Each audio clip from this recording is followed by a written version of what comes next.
You may have heard about the Quran's idea of paradise being 72 virgins, and I promise I will come back to those virgins. But in fact, here in the Northwest, we're living very close to the real Quranic idea of paradise, defined 36 times as gardens watered by running streams. Since I live in a houseboat on the running stream of Lake Union, this makes perfect sense to me. But the thing is, how come it's news to most people? I know many well-intentioned non-Muslims who've begun reading the Quran but given up, disconcerted by its otherness. The historian Thomas Carlyle considered Muhammad one of the world's greatest heroes, yet even he called the Quran as toilsome reading as I ever undertook, a wearisome, confused jumble. Part of the problem, I think, is that we imagine that the Quran can be read as we usually read a book, as though we can curl up with it on a rainy afternoon with a bowl of popcorn within reach, as though God, and the Quran is entirely in the voice of God speaking to Muhammad, were just another author on the bestseller list. Yet the fact that so few people do actually read the Quran is precisely why it's so easy to quote. That is, to misquote. Phrases and snippets taken out of context in what I call the highlighter version, which is the one favored by both Muslim fundamentalists and anti-Muslim Islamophobes. So this past spring, as I was gearing up to begin writing a biography of Muhammad, I realized I needed to read the Quran properly as I could, that is.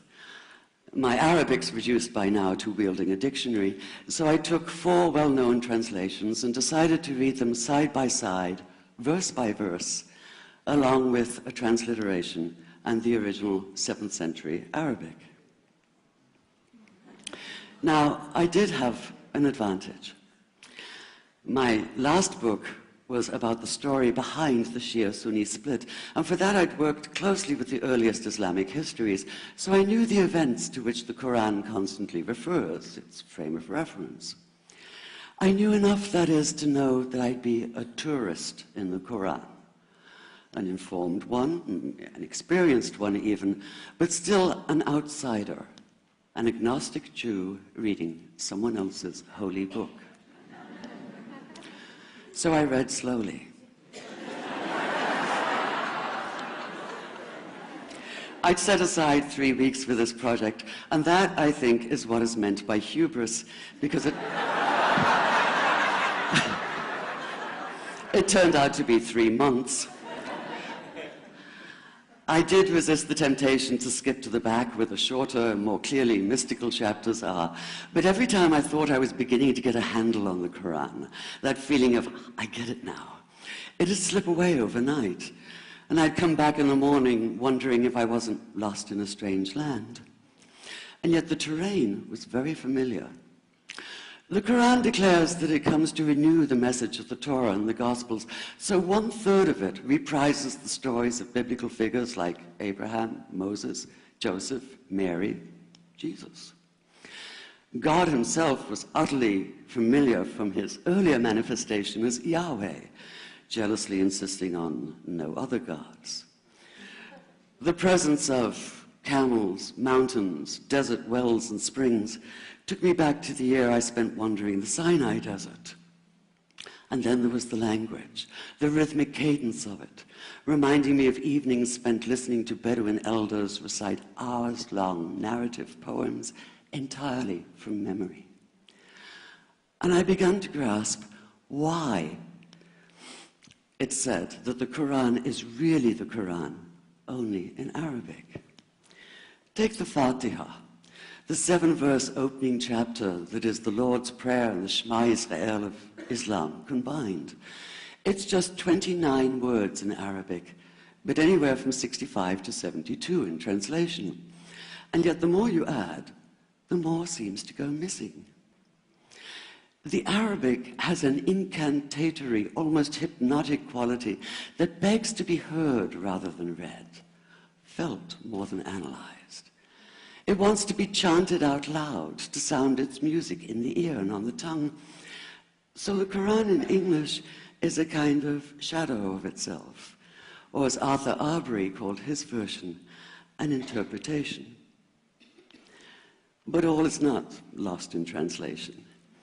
As the Quran promises, patience is rewarded, and there are many surprises. A degree of environmental awareness, for instance, and of humans as mere stewards of God's creation, unmatched in the Bible. And where the Bible is addressed exclusively to men, using the second and third person masculine, the Quran includes women, talking, for instance, of believing men and believing women, honorable men and honorable women. Or take the infamous verse about killing the unbelievers. Yes, it does say that, but in a very specific context. The anticipated conquest of the sanctuary city of Mecca, where fighting was usually forbidden. And the permission comes hedged about with qualifiers. Not you must kill unbelievers in Mecca, but you can, you are allowed to, but only after a grace period is over. And only if there's no other pact in place. And only if they try to stop you getting to the Kaaba. And only if they attack you first. And even then, God is merciful, forgiveness is supreme, and so, essentially, better if you don't. This was perhaps the biggest surprise. How flexible the Quran is, at least in minds that are not fundamentally inflexible. Some of these verses are definite in meaning, it says, and others are ambiguous. The perverse at heart will seek out the ambiguities, trying to create discord by pinning down meanings of their own. Only God knows the true meaning. The phrase, God is subtle, appears again and again. And indeed, the whole of the Quran is far more subtle than most of us have been led to believe, as in, for instance, that little matter of virgins and paradise. Old-fashioned Orientalism comes into play here.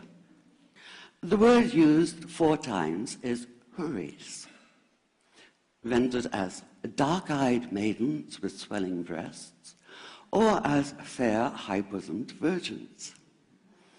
Yet all there is in the original Arabic is that one word, huris. Not a swelling breast or high bosom in sight. Now, this may be a way of saying pure beings, like in angels, or it may be like the Greek kos, or kore, an eternal youth.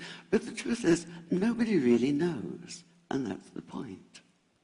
Because the Quran is quite clear when it says that you will be a new creation in paradise, and that you will be recreated in a form unknown to you, which seems to me a far more appealing prospect than a virgin.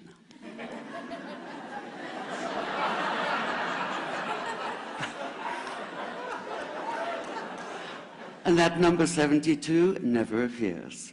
There are no 72 virgins in the Quran. That idea only came into being 300 years later, and most Islamic scholars see it as the equivalent of people with wings sitting on clouds and strumming harps. Paradise is quite the opposite. It's not virginity, it's fecundity, it's plenty, it's gardens watered by running streams.